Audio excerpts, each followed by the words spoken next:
अस्सलाम वालेकुम दोस्तों, कैसे हैं आप सब लोग। उम्मीद है आप सब खैरियत से होंगे। मैं हूं आपका दोस्त मलिक कासिम और आप देख रहे हैं एक्सपीरियंस इन्फो चैनल। अगर अभी तक आपने हमारा चैनल सब्सक्राइब नहीं किया तो हमारे चैनल को फ़ौरन से पहले सब्सक्राइब कर लें और बेल आइकन भी दबा दें ताकि नेक्स्ट आने वाली वीडियोस आपको मिलती रहें। तो आज हम दो चीज़ें डिस्कस करेंगे। एक तो हम रिव्यू करेंगे गीज़र का, और दूसरा हम गीज़र के अंदर जो प्रॉब्लम आता है सर्दियों में, अक्सर टिक टिक का इशू आता है कि वो गीज़र टिक टिक करता है लेकिन वो स्टार्ट नहीं होता। तो वो भी इशू आज हम आपको इस वीडियो में क्लियर कर देंगे, लेकिन इसके लिए आपने वीडियो को एंड तक लाजमी देखना है। तो चलते हैं वीडियो की जानिब, तो करते हैं वीडियो को स्टार्ट। बिस्मिल्लाहिर्रहमानिर्रहीम। अस्सलाम वालेकुम दोस्तों, कैसे हैं आप सब लोग। उम्मीद है आप सब खैरियत से होंगे। तो मैं हूं आपका दोस्त मलिक कासिम और आज मैं आपके लिए लेके आया हूं रिव्यू GFC के गीज़र का। तो मैंने आपको जैसे कि बताया था इंट्रो में कि मैं आज आपको बताऊंगा कि कौन सा गीज़र आपको लेना चाहिए। तो मैं आपको प्रेफर करूंगा कि आप GFC के गीज़र को प्रायोरिटी दें। तो GFC का जो गीज़र है ये आपको GF608, इस गीज़र को हमें लगाए तकरीबन 1 साल से ज़्यादा हो गया है, लेकिन अभी तक हमें इसमें कोई प्रॉब्लम नहीं नज़र आया। तो जैसे कि हमसे लोग पूछ रहे थे कि टिक टिक का इशू आता है, तो वो मैं आज आपको इस वीडियो में क्लियर कर दूंगा। लेकिन उससे पहले मैं आपको बता देता हूं कि इस गीज़र में जब हमने इसकी अनबॉक्सिंग की थी तो इसके अंदर क्या क्या आया था। इसके अंदर आपको एक मैनुअल भी बुक मिल गई थी और आपको इसका वारंटी कार्ड दिखाने जा रहा हूँ कि ये गीज़र हमने आखिर उस टाइम परचेज़ कितने का किया था। 11,500 में ये परचेज़ किया था और 2019 में हमने इसको परचेज़ किया था। तो GFC का ये मॉडल आप अपनी किसी भी करीबी शॉप से परचेज़ कर सकते हैं, आपको इसमें कोई इशू नहीं आएगा। हमने इसको साल चेक किया तो अभी तक हमारा ऐसा कोई इशू नहीं आया। तो मैं आपको यही प्रेफर करूँगा कि आप GFC का 608 मॉडल ही परचेज़ करें। तो आप जब भी गीज़र इंस्टॉल करवाएं तो प्रिकॉशंस का आपने लाजमी ख़ास ख्याल रखना है, क्योंकि इससे आपकी जान भी जा सकती है।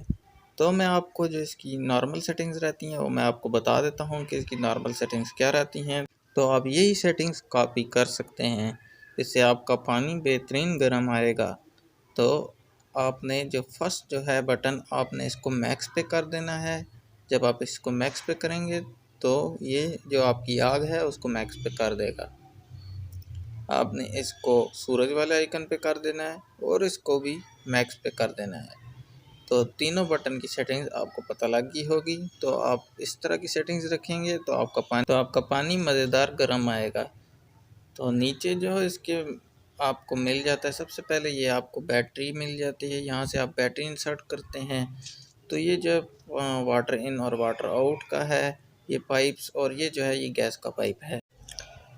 और इसके बाद आपको मिल जाता है ऑन ऑफ का बटन, यहाँ से आप गीज़र ऑन और ऑफ़ कर सकते हो। तो ये तो हो गया जी इंट्रो। तो अब हम डिस्कस कर लेते हैं कि गीज़र के अंदर टिक टिक का इशू आता है लेकिन गीज़र स्टार्ट नहीं होता। तो मैं आपको बताता चलूँ कि इसके अंदर दो किस्म के इश्यूज आ सकते हैं, या तो आपको बैटरी का इशू हो सकता है या फिर इग्निशन कॉइल का इशू हो सकता है। तो जो गीज़र के अंदर टिक टिक का इशू आता है वो मैं आज आपको क्लियर कर देता हूँ कि उसके लिए आपको क्या करना होगा। तो हम टूटी को ओपन करके आपको दिखा देते हैं कि इसके अंदर इस गीज़र के अंदर यही इशू आ रहा है कि टिक टिक करता है लेकिन वो स्टार्ट नहीं होता।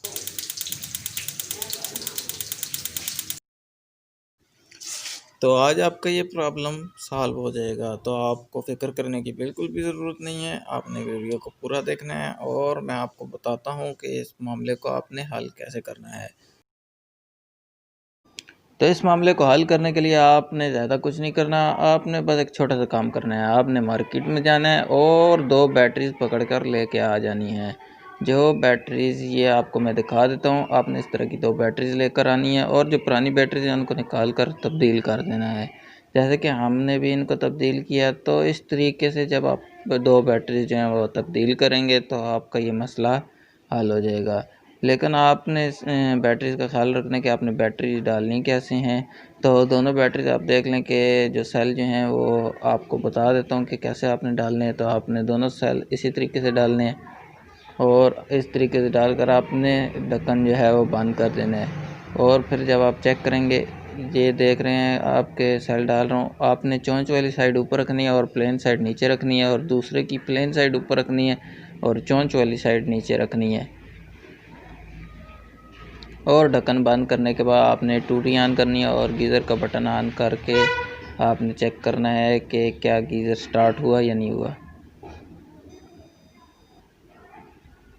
तो अब आप देख सकते हैं कि आग भी जल गई और गीज़र स्टार्ट हो गया है फ़ौरन से, मतलब पहली जैसे फर्स्ट स्टार्ट में ही पहली दफ़ा ही टूटी खोलने पे गीज़र स्टार्ट हो गया है, जबकि ये इशू करता था कि ये टिक टिक करता था और स्टार्ट नहीं होता था।